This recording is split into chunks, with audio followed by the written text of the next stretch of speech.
ಧ್ವಜಕ್ಕಿರುವ ಮಹತ್ವವೇ ಅದು. ಯಾರೇ ನೀವು ಯಾವುದೇ ಸಂಸ್ಕೃತಿ ಅಥವಾ ಯಾವುದೇ ದೇಶ ಕಾಲಮಾನ ಎರಡು ಮೂರನ್ನೂ ತಗೊಳ್ಬೇಕಾರೆ ನೋಡಿದ್ರೆ ಎಲ್ಲ ಕಡೆಯಲ್ಲೂ ಏಕಪ್ರಕಾರವಾಗಿ ಒಂದು ಎಲ್ಲರನ್ನೂ ಪ್ರತಿನಿಧಿಸುವ ವಸ್ತುವಾಗಿ ಕಂಗೊಳಿಸುವುದು ಧ್ವಜ. ರಾಜಮಹಾರಾಜರ ಕಾಲದಲ್ಲಿಂದ ಹಿಡಿದು ಬೇಕಾದ್ರೆ ನೀವು ದೇವಾನುದೇವತೆಗಳ ಇದರಲ್ಲೂ ಅಷ್ಟೇ ಧ್ವಜ ಅದೊಂದು ನಂಬಿಕೆಯ ಸಂಕೇತ. ನೋ, ನಂಬಿಕೆ ಅಲ್ಲ ಅದು. ಸೊ ಧ್ವಜವೇ ಎಲ್ಲ ಕಡೆ ಅವರವರಿಗೆ ತಕ್ಕಂತೆ ಇರಬಹುದಾದ ಧ್ವಜ ಅದಿರಬಹುದು, ಬಟ್ ಧ್ವಜವೇ ಸಂಕೇತ. ಭಾರತದಲ್ಲಿ ಶ್ರೀರಾಮ ಜನ್ಮಭೂಮಿಯ ಈ ವಿಚಾರ 35 ವರ್ಷದ ಹಿಂದೆ ಭಾರತೀಯ ಜನತಾ ಪಕ್ಷ ಅಥವಾ ಅವತ್ತು RSS ಅದನ್ನು ಕೈಗೆತ್ಕೊಂಡಾಗ ಅಥವಾ ಹಿಂದೂ ಆಸಕ್ತರ ಕೈಗೆತ್ಕೊಂಡಾಗ ಅದನ್ನು ಬಹು ಜನರಿಗೆ ನಂಬಿಕೆ ಇತ್ತೋ ಇಲ್ವೋ ಗೊತ್ತಿಲ್ಲ, ಇದೊಂದು ದಿನ ಹೀಗಾಗಬಹುದು ಅಂತ. ಬಹುಶಃ ಇರಲಿಕ್ಕಿಲ್ಲ.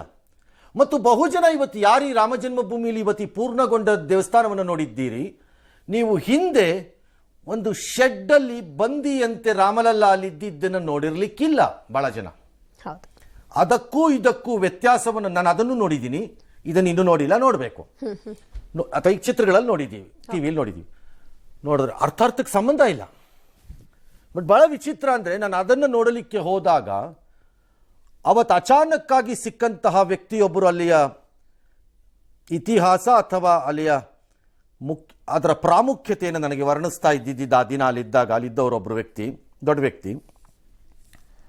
ಎಷ್ಟು ವಿಚಿತ್ರ, ನಾಳೆ ರಾಮ ಜನ್ಮಭೂಮಿಯಲ್ಲಿ ಶ್ರೀರಾಮಚಂದ್ರ ಮತ್ತೆ ಅವತರಿಸ್ತಾನೋ ಇಲ್ವೋ ಗೊತ್ತಿಲ್ಲ.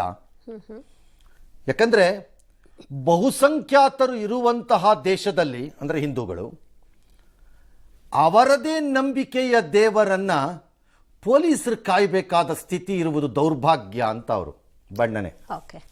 ಎಂಥ ದೌರ್ಭಾಗ್ಯ ಇದು. ಬಟ್ ಸ್ಟಿಲ್ ಇದಾಗುತ್ತೋ ಇಲ್ವೋ ಗೊತ್ತಿಲ್ಲ. ಆದರೆ ಜನರ ನಂಬಿಕೆ ರಾಮ ಜನ್ಮಭೂಮಿಯ ಮೇಲೆ ಹೇಗಿದೆ ಅನ್ನಲಿಕ್ಕೆ ನೋಡು, ಯಾವ ವಿವಾದಿತ ಸ್ಥಳ ಇದೆ ಅವತ್ತಿತ್ತು ವಿವಾದದಲ್ಲಿ, ನಮಗೆ ವಿವಾದ ಅಲ್ಲ, ಯಾರು ಬೇರೆಯವ್ರ ವಿವಾದ ಇತ್ತದು. ವಿವಾದಿತ ಸ್ಥಳದಲ್ಲಿ ರಾಮಲಲ್ಲಾ ಮಧ್ಯದಲ್ಲಿ ಒಂದು ಗುಡಿಸಲ್ ಥರ ಒಂದು ಟೆಂಟಲ್ಲಿ ಇದ್ದಿದ್ದದು. ಅದು ಆ ವಿವಾದಿತ ಸ್ಥಳ ಎಂದು ಬಣ್ಣಿಸಲಾಗಿದ್ದರೂ ಸುತ್ತಲೂವೆ ಪ್ರದಕ್ಷಿಣೆ ಮಾಡ್ತಾ ಇದ್ರು ಬಹುಜನರು. ಅದನ್ನೇ ಒಂದು ಮಂದಿರವಾಗಿ ಅವ್ರು ಕಾಣ್ತಾ ಅದು ಮಸೀದಿ ಅಂತ ಆಗಿದ್ರು. ಹಾಗಾಗಿ ಆ ನಂಬಿಕೆಗಳ ಮಧ್ಯೆ ಇದು ಇಲ್ಲಿವರೆಗೂ ಬರುತ್ತೆ ಅಂತ ಯಾರಿಗೂ ಲೆಕ್ಕ ಇರಲಿಲ್ಲ. ಈಗ ಬಂದಿದೆ ಹೋರಾಟದಲ್ಲಿ. ಓಕೆ, ಹಾಗಾಗಿ ಭಾರತದಲ್ಲಿ ರಾಮ ಜನ್ಮಭೂಮಿ ಬಹು ರಾಜಕಾರಣಿಗಳಿಗೆ ಮತ್ತು ಇನ್ನು ಕೆಲವು ಬೇರೆ ಕಚಡಗಳಿಗೆ ರಾಜಕೀಯ ಅಸ್ತ್ರವಾಗಿ ಕಾಣಿಸ್ತಿದೆ. ಅದು ಕಾಂಗ್ರೆಸ್ ಅದರಲ್ಲಿ ಪ್ರಮುಖ ಆರೋಪಿ. ರಾಜಕೀಯ ಅಸ್ತ್ರವಾಗಿ ಕಾಣಿಸಿದೆ ಅವರಿಗೆ. ಕಾಂಗ್ರೆಸ್ಗೆ ರಾಮ ಒಂದು ರೀತಿ ಒದಗ ಬರಲ್ಲ, ಆತ ಹೋಗಲ್ಲ. ಹಿಂದೂ ವಿರೋಧಿಯನ್ನ ರಾಮ ವಿರೋಧಿಯ ಮೂಲಕ ತೋರಿಸ್ತಾರೆ ಅವರು ಬಹಳ ಸರಿ ಅದನ್ನ. ಇನ್ನು ಕೆಲವರು ತಮ್ಮದೇ ಆದ ಲಾಭಗಳಿಗೆ ಮಾಡ್ಕೊಳ್ಳೋಂಥದ್ದು, ಅದಕ್ಕೆ ಆಮೇಲೆ ಬರೋಣ ಬೇಕಿದ್ರೆ ಟೈಮ್ ಇದ್ರೆ ಇವತ್ತು. ಆದರೆ ಅದನ್ನು ಏನಕ್ಕೆ ರಾಜಕೀಯಗೊಳಿಸೋದು ಅಂದರೆ RSS ಕೈಗೆತ್ಕೋತು ಅಂತನೋ ಅಥವಾ ಹಿಂದೂ ಸಂಘಟನೆಗಳ ಕೈಗೆತ್ಕೊಂಡ್ರು ಅಂತನೋ ಅಥವಾ ಲಾರ್ಜ್ಲಿ BJP ಕೈಗೆತ್ಕೊಂಡ್ಬಿಡ್ತು ಅಂತನೋ ಅವ್ರ ಪೇಟೆಂಟ್ ಅನ್ನೋ ಥರ. This is exactly where Congress went wrong. Exactly ಈ ಪಾಯಿಂಟ್ ಅಲ್ಲಿ ಈ ಹಂತದಲ್ಲೇ ಕಾಂಗ್ರೆಸ್ ದಾರಿ ತಪ್ಪಿದ್ದು.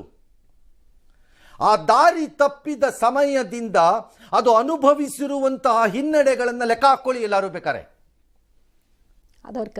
ಲೆಕ್ಕ ಹಾಕೊಳ್ಳಿ.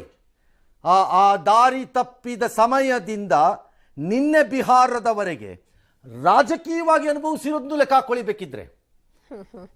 ಹಾಗಾದ್ರೆ ಏನು ಆಗೇ ಇಲ್ವಾ? ಒಳ್ಳೆಯದು ಅಂದ್ರೆ ಆಗಿರ್ಬೋದು, ಹಿನ್ನಡೆಗಳು ನಾ ಹೇಳಿದ್ದಿ ತೂಕ ಯಾವುದು ಅಂತ ಲೆಕ್ಕ ಹಾಕೊಳ್ಳಿ. ಶ್ರೀರಾಮಚಂದ್ರ ಜಮ್ಮುವಿಂದ ಕಾಶ್ಮೀರದವರೆಗೆ ಏಕಪ್ರಕಾರವಾಗಿ ಜಾತಿ, ಸ್ಥಳ, ಮಹಿಮೆ, ಊರು, ನಗರ, ಪಟ್ಟಣ, ಹಳ್ಳಿ, ಗ್ರಾಮಗಳನ್ನು ಮೀರಿ ಅವರವರ ಸಂಸ್ಕೃತಿ, ನಡವಳಿಕೆ, ಹಬ್ಬಗಳು, ಆಚರಣೆಗಳಲ್ಲಿ ಪ್ರಸ್ತಾಪಿತವಾಗ್ತಾ ಹೋಗುವಂತಹ ವ್ಯಕ್ತಿ. ಯಾವುದಾದ್ರು ತಗೊಳ್ಳಿ, ಪ್ರತಿ ಹಂತದಲ್ಲೂ ಜಪ ಆಗುತ್ತೆ, ಯಾವುದೋ ಹಂತದಲ್ಲಿ, ಎಲ್ಲ ಕಡೆಯಲ್ಲೂ. ಏಕಪ್ರಕಾರವಾಗಿ ಈ ರೀತಿ ಆಗಲಿಕ್ಕೆ ಸಾಧ್ಯವಿಲ್ಲ. ಅವತ್ತಿನ ದಿನ ಇಂಟರ್ನೆಟ್ ಇರಲಿಲ್ಲ ಈ ರೀತಿ ಸ್ಪ್ರೆಡ್ ಮಾಡ್ಕೊಡಕ್ಕೆ. ನೀವು ವಾಟ್ಸಪ್ ಇರಲಿಲ್ಲ, ಫೇಸ್ಬುಕ್ ಇರಲಿಲ್ಲ. Then how did it happen? Number 1. Number 2, Bharat ಗಡಿಯನ್ನು ಮೀರಿ, ಅವತ್ತು ಭಾರತದ ಗಡಿ ಅಂದರೆ ಬೇರೆನೂ ಇತ್ತು, ಒಪ್ಕೋತೀನಿ ಬೇಕಾರೆ. ಬಟ್ ಭಾರತದ ಗಡಿಯನ್ನು, ಶ್ರೀಲಂಕಾ ಬಿಟ್ಬಿಡಿ, ಲಂಕೆಯನ್ನು ಬಿಡಿ, ಲಂಕೆ ನಂತರ ರಾಮಾಯಣದ ಭಾಗವಾಗುತ್ತೆ, ಹಾಗಾಗಿ ಲಂಕೆ ಬಿಡೋಣ. ಬೇರೆ ದೇಶಗಳು ಲೈಕ್ ಇಂಡೋನೇಷ್ಯಾ, ಮಲೇಷ್ಯಾ, ಇಲ್ಲಿ ಸೌತ್ ಏಷ್ಯನ್ ಕಂಟ್ರೀಸಲ್ಲಿ ಶ್ರೀರಾಮಚಂದ್ರನ ಪ್ರಸ್ತಾಪ ಈಗಲೂ ಇದೆ. ಹೇಗೆ ಹೋಯ್ತಿದು? ಇಷ್ಟೆಲ್ಲ ಆಳವಾಗಿರುವಂತಹ ಒಂದು ವಿಚಾರದಲ್ಲಿ ಕಾಂಗ್ರೆಸ್ ಅದನ್ನು ರಾಜಕೀಯಕ್ಕೆ ಸೀಮಿತಗೊಳಿಸಿದ್ದೇ ಸಮಸ್ಯೆ ಆಗಿದ್ದಿತ್ತು. ಅದರ ಅಂತ್ಯ ಇವತ್ತಾಗಿದೆ. ಈ ಅಂತ್ಯದಲ್ಲೂ ಪಾಪ ಮಾಡಿದವರು ಅದನ್ನು ಒಪ್ಕೊಳ್ಳೋಕೆ ತಯಾರಿ ಇಲ್ದಂಗಿಲ್ಲ. ಹಾಗಾಗಿ ಈ ವಿರೋಧಿಗಳ ಅಂತ್ಯವೂ ಸಂಪೂರ್ಣವಾಗಿ ಆಗಬೇಕು. ಹಂಗಾದ್ರೆ that is why there are many people today saying, ಇವತ್ತು ಹೇಳ್ತಿದ್ದಾರೆ, ರಾಮ ಮಂದಿರದ ರಾಮಲಲ್ಲಾ ಪ್ರತಿಷ್ಠಾಪನೆ ಹಾಗೂ ಧ್ವಜಾರೋಹಣ ಕಾರ್ಯಕ್ರಮ ಮುಗಿದು ದೇವಸ್ಥಾನದ ಕಾಂಪ್ಲೆಕ್ಸ್ ಕಂಪ್ಲೀಟ್ ಆಯಿತು ಅನ್ನೋದರೊಂದಿಗೆ ಒಂದು ಹಂತ ಮುಗಿದಿದ್ರೆ, ನೆಕ್ಸ್ಟ್ ಭಾರತದ ಪೂರ್ವ ಚರಿತ್ರೆಯ ಪ್ರಕಾರ ಆಗಿ ಹಿಂದೂ ಸಂಸ್ಥಾನ ಅಂದರೆ ಎಲ್ಲ ಜಾತಿಗಳು ಸೇರಿ ಮೇಲ್ಜಾತಿಯವರು ಅದನ್ನು ಅರ್ಥ ಮಾಡ್ಕೋಬೇಕು. ಎಲ್ಲಿಯವರೆಗೆ ನೀವು ಭಾರತವನ್ನು ಒಡೆದಿರೋದೇ ಜಾತಿಗಳಿಂದ, ಅದರಿಂದನೇ ಬದುಕಿರೋದು ಕೆಲವರೆಲ್ಲ. ಅದಕ್ಕೆ ಸೆಕ್ಯುಲರ್ ಕೆಳಗಡೆ ಎಲ್ಲರೂ ರಕ್ಷಣೆ ತಗೊಳಕ್ಕೆ ಹೋಗೋದು. ಮೆಹಬೂಬಾ ಮುಫ್ತಿ ಪಾಕಿಸ್ತಾನಕ್ಕೆ ಯಾಕೆ ಸೆಕ್ಯುಲರ್ ಆಗು ಅಂತ ಹೇಳಲ್ಲ? ಫಾರೂಕ್ ಅಬ್ದುಲ್ಲಾ ಯಾಕೆ ಹೇಳಲ್ಲ? ರಾಹುಲ್ ಗಾಂಧಿ ಯಾಕೆ ಹೇಳಲ್ಲ? ಯಾಕೆ ಹೇಳಬಾರ್ದು? ಅಮೆರಿಕಾನ ನೀನು ಸೆಕ್ಯುಲರ್ ದೇಶ ಅಂತ ಕರ್ಕೊಂತ ಯಾಕೆ ಹೇಳಲ್ಲ? ಭಾರತ ಮಾತ್ರ ಸೆಕ್ಯುಲರ್. ಬೇರೆಯವರು ಅವರವರ ಧರ್ಮಗಳ ಸಂಕೇತಗಳನ್ನು ಧರಿಸಬಹುದು, ಸಂಕೇತಗಳನ್ನು ಪಾಲನೆ ಮಾಡಬಹುದು. ಅಂದರೆ ಹಿಂದೂಗಳು ಪಾಲನೆ ಮಾಡಿದ್ರೆ ಅದನ್ನೊಂದು ಜೋಕಾಗು, ಅವಮಾನವಾಗು ಯಾಕೆ ಮಾಡಬೇಕು? ಅದನ್ನು ಹೇಳಿಕೊಳ್ಳಬಾರ್ದು. ಯಾಕೆ ಮಾಡಬೇಕು ಅದನ್ನು? ಆ ಪುನರುತ್ಥಾನ ಆಗಲಿಕ್ಕೆ ಮುಂದಿನ 100 ವರ್ಷ ಹೋರಾಟ ಆದರೂ ಸರಿ, that has to re-begin now. That is, we should move beyond that. ಹಾಗನ್ಬಿಟ್ಟು ಉಳಿದವರಿಗೆ ಸಮಸ್ಯೆ ಮಾಡಿ ಅಂತಲ್ಲ, ಉಳಿದವರು ಅತಿಥಿಗಳಷ್ಟೇ, ಮೂಲ ಅಲ್ಲ. ಅದನ್ನು ಅರ್ಥ ಮಾಡಿಸ್ಬೇಕು. ಅದನ್ನು ಮಾಡಿಸುವ ಹೋರಾಟ ಇನ್ನೊಂದು ಪ್ರಾರಂಭ ಆಗಬೇಕು. ಅದು ಎಷ್ಟು ವರ್ಷನಾರಾಗಲಿ. That is the power of ಧ್ವಜ. ಯುದ್ಧಗಳಲ್ಲಿ ರಾಜ ಮಹಾರಾಜರು ಧ್ವಜವನ್ನೇ ಕಟ್ಕೊಂಡು ಹೋಗೋದು. ಸೇನೆಗಳಲ್ಲಿ ನೋಡಿದ್ರೆ ಧ್ವಜಗಳೇ ಆಯಾಯ ಡಿವಿಷನ್ಗಳಿಗೆ ಪ್ರಮುಖ. ದೇಶಗಳಿಗೆ ನೋಡಿದರೆ ಧ್ವಜವೇ, ಎಲ್ಲದರಲ್ಲೂ ಧ್ವಜ. ಹಾಗಾಗಿ ಇದು ಧ್ವಜ ಬರೀ ಒಂದು ಧ್ವಜ ಅಷ್ಟೇ ಅಲ್ಲ, ಅದು ಬಟ್ಟೆ ಅಲ್ಲ, ಅದು ಆಯಾಯ ಪರಿಸ್ಥಿತಿಗೆ ತಕ್ಕಂತೆ, ದೇಶಕ್ಕಾದರೆ ದೇಶ, ಇನ್ನೊಂದಕ್ಕಾದರೆ ಇನ್ನೊಂದಕ್ಕೆ, ಇದರ ವಿಚಾರದಲ್ಲಿ ಧರ್ಮದ, ಸಂಸ್ಕೃತಿಯ, ನಾವು ನಡೆದು ಬಂದಿರುವ ದಾರಿಯನ್ನು ಪದೇ ಪದೇ ಜ್ಞಾಪಿಸುವುದು ಹಾಗೂ ಅದನ್ನು ಎಚ್ಚರಿಸುವುದು ಕೆಲಸ ಅದರದ್ದು.